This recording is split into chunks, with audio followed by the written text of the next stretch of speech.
L'histoire que je vais vous raconter est une histoire sordide qui oscille entre pouvoir, argent, luxure et assassinat et qui n'implique pas moins de 3 présidents, un empereur et son épouse. C'est l'histoire d'un président français qui a fait de la femme de son ami sa maîtresse attitrée, s'est fait tromper par elle par l'un de ses proches collaborateurs et a décidé pour se venger d'assassiner ce dernier en se faisant aider par 2 présidents africains.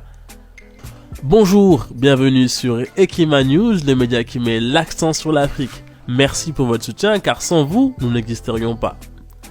Tout commence en 1967. Valéry Giscard d'Estaing est encore ministre des Finances en France et se rend en visite privée à Bangui en Centrafrique. Là, il rencontre le futur empereur Bokassa qui lui offre des diamants et lui offre une zone de chasse d'éléphants en échange de la protection de l'État français. C'est alors le début d'une longue amitié qui verra Giscard d'Estaing faire de la Centrafrique sa destination de villégiature favorite, s'y rendant 2 fois par an pour à la fois collectionner les diamants que Bokassa lui a préparés, chasser de l'éléphant et se prélasser avec ses petites copines. Mais voilà qu'en 1979, les yeux de Giscard d'Estaing, devenu alors président français, tombent sur l'impératrice Catherine Bokassa et sa forme gracieuse. Il crée alors un stratagème pour la voir. Il envoie son épouse en visite à Bangui et demande à son ami l'empereur Bokassa Ier d'envoyer sa femme Catherine à l'Élysée également pour une visite d'1 semaine, histoire, lui dit-il, de renforcer l'amitié entre les 2 pays.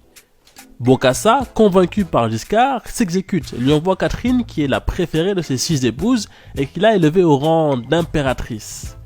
Mais voilà que le voyage, qui était censé durer 1 semaine seulement, s'éternise. L'impératrice ne rentre pas à Bangui et Bokassa est renversé de son trône en Centrafrique 2 mois plus tard. Il en est bouche bée. Il s'est fait avoir. Il s'exile en France et s'installe au château d'Adricourt. À sa grande surprise, Giscard libère son épouse qui va le rejoindre. Elle s'excuse auprès de lui et explique comment Giscard l'a mis dans son lit. Ce dernier accueille son épouse pensant que tout était terminé. Mais c'était vraiment mal connaître Giscard. S'étant complètement épris de la belle impératrice, il se rend régulièrement au château de Bokassa en hélicoptère pour voir sa belle Catherine qu'il finit par enceinter.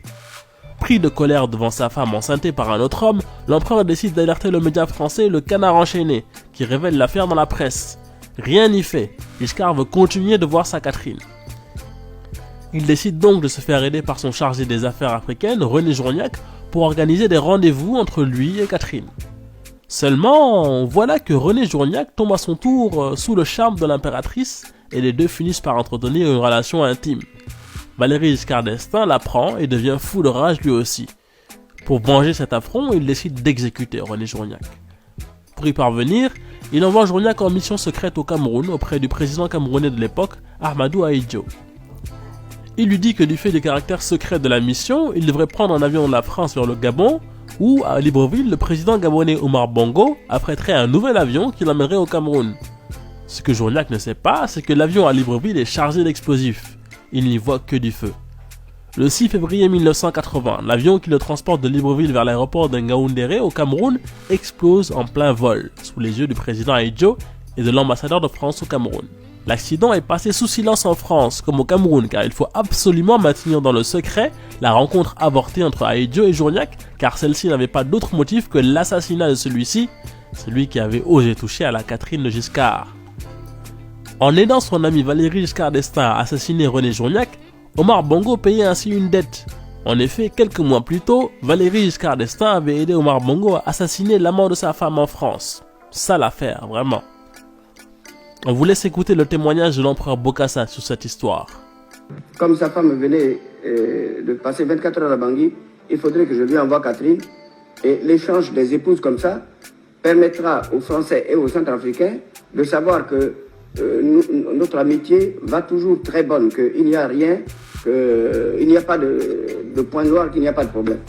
Il m'a parlé, il m'a téléphoné, il m'a dit d'envoyer Catherine. Moi j'ai envoyé Catherine. Mais moi j'ai envoyé Catherine 2 mois avant qu'il me fasse tomber. Et Catherine est restée avec lui 2 mois. Je ne sais pas où se trouvait Anémone, mais Catherine, Journiac venait prendre Catherine carrément pour aller à l'Élysée. Ça c'est elle, Catherine, qui me l'a dit. Au début, c'était à l'Élysée. Mais après un certain temps, ça s'est passé à Adricourt. Mais au début, quand j'avais annoncé... Oui, chez moi. Chez moi, à Adricourt, mais quand j'avais annoncé ça au Canard enchaîné, Il y a des enquêtes qui avaient été faites auprès des habitants de Hardelcourt. Ils avaient reconnu que oui, effectivement. Avec l'hélicoptère, il descendait dans le jardin avec l'hélicoptère. Il a promis un traitement de 50 millions de francs par mois à Catherine. Cette vidéo est sponsorisée par KimiaPay, votre partenaire bancaire. Partagez, abonnez-vous, cela nous aide énormément. À bientôt sur Ekimanews. One Love.